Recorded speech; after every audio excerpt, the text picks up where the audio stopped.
So you got to think, a cinema, it's soundproof, yeah? So if you have a loud noise in the cinema, you ain't going to hear it on the outside. So like the police, they were unaware of what we were doing. So we had like sound systems, very big sound, like 40k sound system in there, rattling inside the building. It'd rattle your eyes. It was that loud. But then you come outside, you didn't hear anything. We had people, hundreds of people queuing here to come on in. And then people coming in, we'd have the parties, they'd go on for days on end.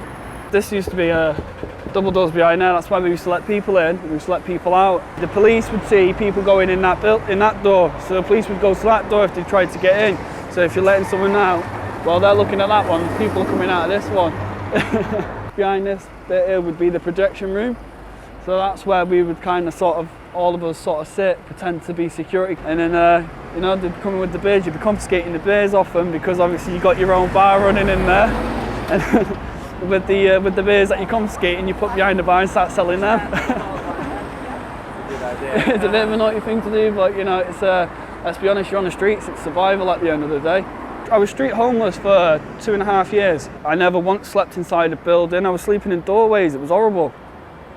I had no choice.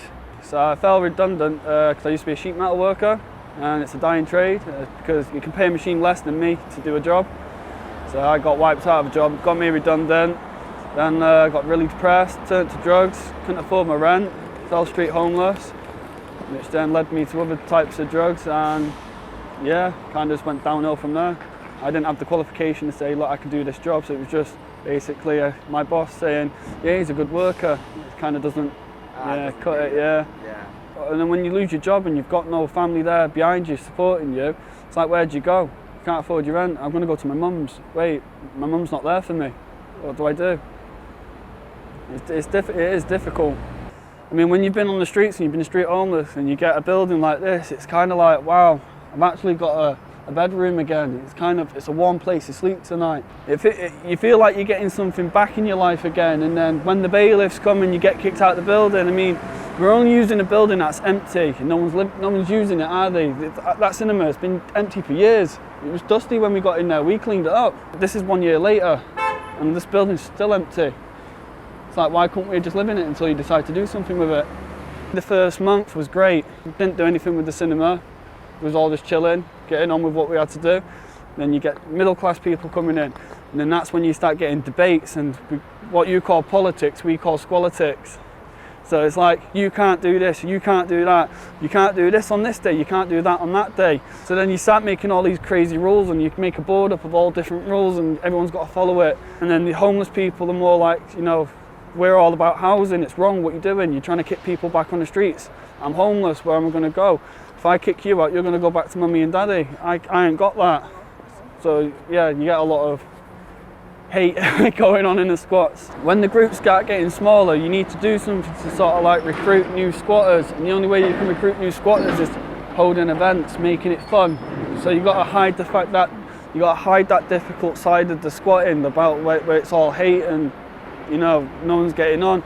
And you got to make it about partying, we're having good fun. Let's do arts and crafts, let's do this, let's do that.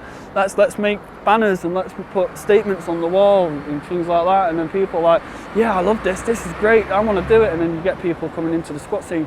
If I couldn't get no outreach food, I'd come to Sainsbury's bins.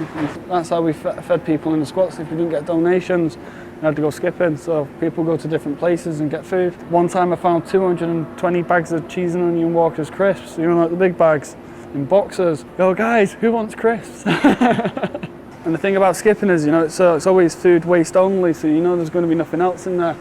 So you go in there, rip the bag open, take what you want. And then used to usually get a guy sleeping here. I used to disturb him, he used to tell me to clean it up, I clean up after myself. You'd have your usual person that would come in the daytime, so if I fell asleep there at night time, that person would come wake me up, I'd then let them take the spot, I'd get up and do my daily thing. So it's kind of like rotation.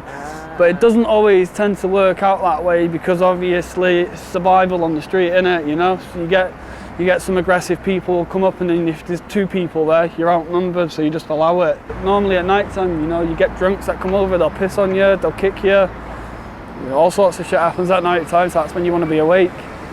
Most people that are homeless, we sleep in the daytime. There's 3 reasons behind that. It's warmer, It's safer because there's more people about, and at night time it's kind of busier. People get drunk, they give you money, you can fund your habits. Do you see what I mean? The money was just more like, how much more have I got until I make a tenner? Do you know what I mean? Get high, you escape from everything for a few hours and you're back to reality. It's worse than what it was to begin with.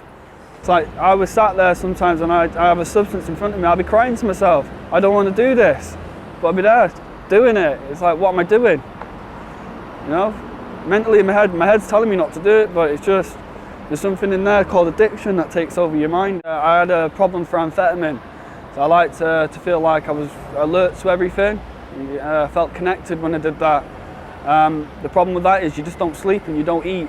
So I lost a lot of weight and I started vomiting blood, I made myself really, really ill. And from that it was, yeah, what the hell, what's happening to me? I'm going to kill myself here, you know, it was that fear. You know, you can have a good time on these drugs, but it gets dark when you start getting addicted to them. And then it kind of, you feel sort of like at the bottom of the bucket when it takes over. You just, that fear of death, you know, I want to live. I want to do something with my life. And look at me, it's complete opposite. I got dreams now, I've got goals, I got ambition. That's the biggest thing I think, you know, it's like clear-headed, I'm abstinent. Yeah, I fall asleep, I have dreams, I wake up, I feel great. This time last year, I was hoping someone didn't steal what I had in my suitcase. You know, wondering where my suitcase is gone. Who are these people? Why are you cooking me food? Yeah, now I've got, you know, I cook my own food now.